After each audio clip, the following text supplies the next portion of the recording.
গত জুন মাসে অনুষ্ঠিত হয়েছিল এক ট্রায়াল, যা ছিল দেশের ফুটবল ভবিষ্যতের জন্য অত্যন্ত গুরুত্বপূর্ণ। সেই ট্রায়ালে চোখ ধাঁধানো পারফরম্যান্স দেখিয়েছিলেন একজন তরুণ, যার নাম বিতোষক চাকমা। জালে বল জড়ানোর দিক থেকে তিনিই ছিলেন সেরা।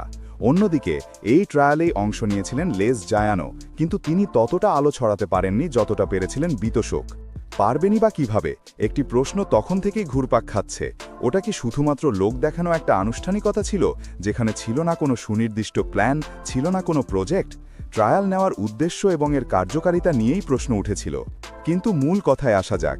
জুনের ট্রায়ালে হুট করে আমেরিকা থেকে এসে বিতোষক যে পারফরম্যান্স দেখালেন, তারপর তার কোয়ালিটি নিয়ে আর কোনো সংশয় ছিল না। তিনি প্রমাণ করে দিয়েছিলেন জাতীয় দলের জার্সির জন্য তিনি যোগ্য। অথচ দুর্ভাগ্যজনক হলেও সত্য, শেষ পর্যন্ত এই ফুটবলারকে কোনো বয়সভিত্তিক দলেই ডাকা হলো না। বিতোষকের বাবা আমাদের জানিয়েছিলেন, ভালো খবরের আশায় তিনি অনেক দিন বাংলাদেশে অবস্থান করেন, কিন্তু শেষমেশ হতাশ হয়েই তাকে ফিরে যেতে হয় আমেরিকায়। দেশের জার্সি গায়ে জড়ানোর স্বপ্ন নিয়ে নিজের পকেটের এতগুলো টাকা খরচ করে আসা এই ছেলেগুলো কি পেল? তাদের ট্রায়াল কেন নেওয়া হয়েছিল?